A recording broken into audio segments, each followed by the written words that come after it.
Hello YouTube and welcome back to episode 4 in season 2. Well, at the end of the last episode I was saying that this could go either way. We were inconsistent in our form, beating some teams and losing heavily to others, and I was feeling it could really go very well or very badly. Well, our next episode will feature a game against Southampton, and it really is a tale of two cities because one of us has gone very, very well and the other has gone very, very badly. Let's find out which club is which and get right into it.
So there you have it, folks. The fixtures in purple just above my head are the ones that you have missed out on. And you can see there is only one yellow and only one red and a whole lot of green.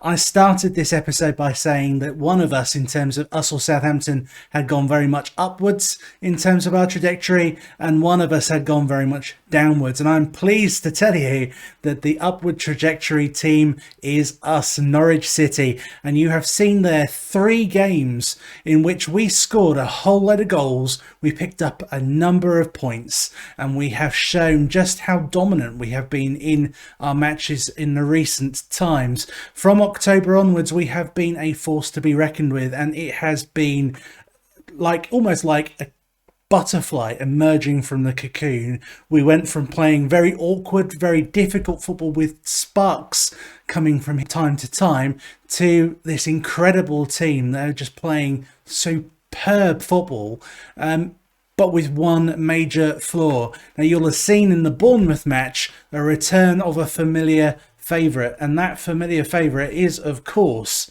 Teemu Pukki. Yes, after trying Amin Guri up front, after trying Lassina Traore up front, after trying Adam Armstrong up front, I ended up giving Teemu Pukki a goal. a go, and he has returned the favour by scoring 11 goals for me with 2 assists in just 8 appearances. Teemu is the in-form striker, despite the fact that we have signed a whole load of players to try and replace him. We spent £6.5 million on Adam Armstrong. He's scored just once in 7 appearances with 2 assists, to be fair, and he has started out on that left-hand side. Gori, he was supposed to be that left-hand player who was occasionally played up front. He's scored 4 goals with 1 assist from 16 appearances, and Lassina Traore, the person who I claimed was going to be my star striker, has just chipped in with 2 goals and 2 assists.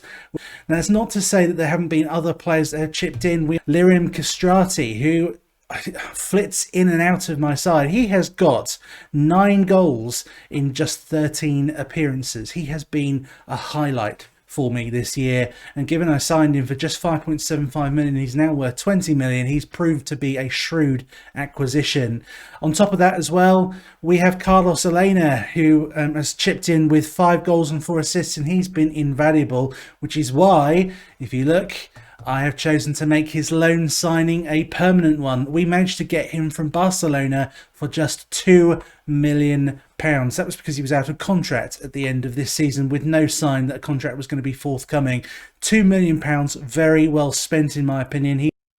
When we look at the results, we have had some impressive results, I can tell you. As I say, the matches that you have not seen us play are those now in purple, and that starts with a 2-1 win over Crystal Palace. Moving on to a 3-1 win against Brentford at home, and that's when the games start to pick up in terms of the number of goals we scored. We played a second team against Luton and managed to get 4 goals out of Teemu Pukki, and that's when I thought I really needed to give him a chance. He then played against Bournemouth. He scored 3 goals against Bournemouth, picking up a 9 rating. Quite what you have to do to get a 10 out of 10 rating, I've got no idea. We then played Newcastle away, 4-2 the result. Teemu Pukki again popping up with a goal. Carlos Elena with another. Marko Grujic in defensive midfield with the 3rd. And then Diegos Kriros with the 4th.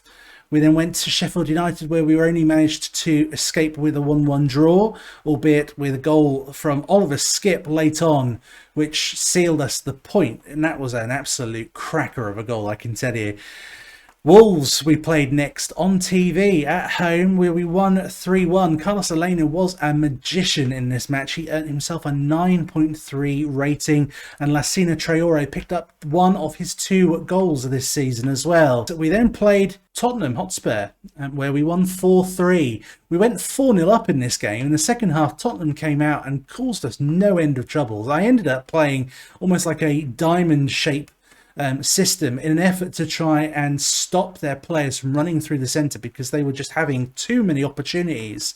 But we ended up winning 4-3, as I say, with Carlos Elena scoring, Christoph Zimmermann scoring, Aurel Mongala scoring, and Emi Buendia. We then played Everton, where we scored in the 84th minute to pick up all 3 points. And Emi Buendia free kick, sealing us the points in that game. It was a very, very close encounter, which I can't say for the Manchester United match. We won that 3-0 at home with goals from Buendia, Adam Armstrong and Amin Gori, sealing the 3 points for us. And I tell you what, this was probably the best performance of the lot. You can look at the Bournemouth match, you can look at all the rest of them, but the Manchester United match, we put them in their place. We then faced off in the EFL Cup quarter-final against Sheffield United, where again we played a second team.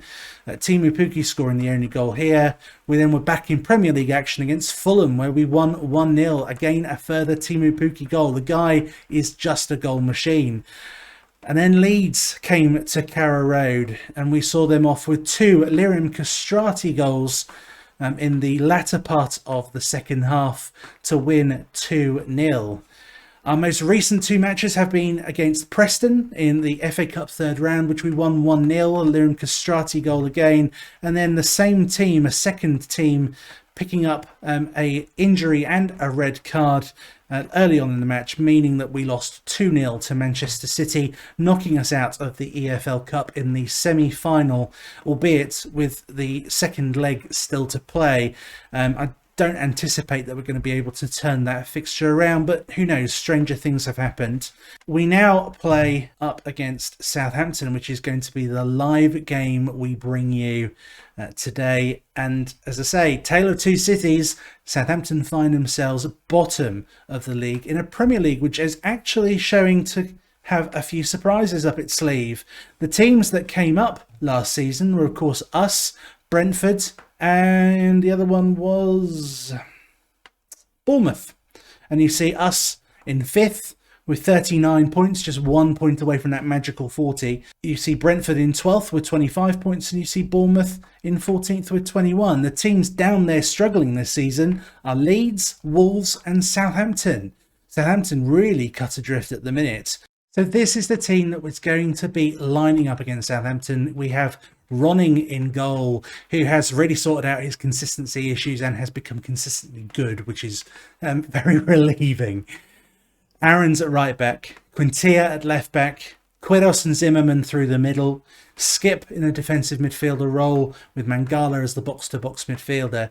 Carlos Elena is going to be the attacking playmaker with Buendia on the right, Guri on the left as the inside forward, and Teemu Pukki as the advanced forward up front as the guy in the hot vein of form. So the Southampton side is not a side without its positives. They have a decent enough left back in Charlie Taylor. They have a great striker in Danny Ings. What's interesting is they're missing for the African Cup of Nations their very best defender, and I think the pairing of Ron Schallenberg and Jack Stevens is one that we can get at. It's not something that I think is impenetrable, shall we say. So the first thing you notice when you look at the screens with the fancy graphics is that we've got some frost or snow on the ground here today, which means playing a shorter ball passing system is never going to be a good idea. So we're going to get straight into it, I think, and see how we get on.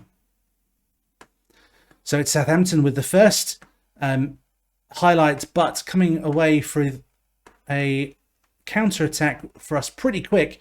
And Teemu Pukki runs the length of the pitch and tries a shot, but unfortunately the Southampton keeper is equal to it. And now we wait and see what happens next. It's another corner for Southampton, which they head over narrowly. And I see a couple of Southampton players are already on yellow cards. Maybe they're a team that we can get at. I'm going to encourage the team.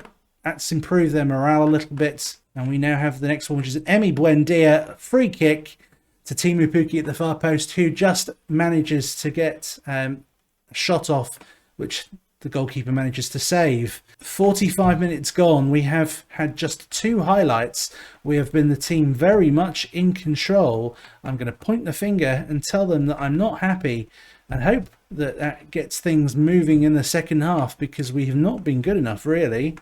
And I'm going to demand some more immediately. Things aren't working out for us at the minute, so I'm going to look at things I can do to change it. Emi Buendia has had a good game. Amin Guri has not. I'm going to change Castratis. I'm going to bring on Castrati. I'm going to change him to an inverted winger on support. And I think we are going to look as well at getting Elena off for Kieran Dow, who I've promised some more football to recently due to his unhappiness. So we now got a highlight. Quintilla throws the ball back to Quiros, who plays the ball into midfield and up to Emi Buendia. Can Emi produce any sort of magic? No, he cannot. That was just about the weakest shot I think I've seen. We're going to go very attacking. We're going to shout and demand some more. I mean, Southampton have got 5 yellow cards, so they are very lucky not to be down to 10 men, really. They are now coming forwards with Walker-Peters on the ball. He puts the cross in, but we managed to get the header again out to Emi Buendia. So let's have a better output this time than last time, Emi. He runs, puts the cross in with a header to Castrati, and there he is to header the ball into the back of the net for his 9th goal of the season. I'm sorry. There's me doing 2 things at once and I just can't do it. Right, so I'm going to shut up shop here and now. I've gone to balanced. I'm going to play for some set pieces and I am going to confirm the changes. So it looks like, what on earth was that, Kieran? I came back into the match to find Southampton advancing on the ball. Kieran Dowd performing an excellent sliding challenge where he gets the ball back and then hits it straight out for a corner kick. Anyway, it matters not because it's amounted to nothing, and we win the game 1-0 in a match that should have been a lot more. We had 18 shots, 10 on target with a 1.56, and I wonder, Angus Gunn gets a 7.4 rating, easily the highest rating of his team, meaning it really was a good game for Southampton's goalkeeper today, and maybe not the best to showcase Teemu Pukki's revival in the team. But there you go, a win is a win. So following that match, I think I'm going to tell them that I'm pleased with their performance, even though it wasn't exactly a stellar performance. So I'm going to put my hands on my hips and tell them a good win. I'm then going to pick on Emi Buendia individually because he got an 8 rating. So that's me, ladies and gentlemen, for another episode. Thank you for joining me. It's been 3 valuable points on the board for us, and we are now looking towards the end of January and then pushing on towards the end of the season. So I get to say thank you very much for joining me for this episode. If you like this, if you like the series so far, please do leave me a comment. Please do tweet me. Please like and subscribe and do all the YouTube stuff. I'd be very grateful for any support that you're able to show, and come back next time for another episode of the Norwich Save. Thank you and goodbye.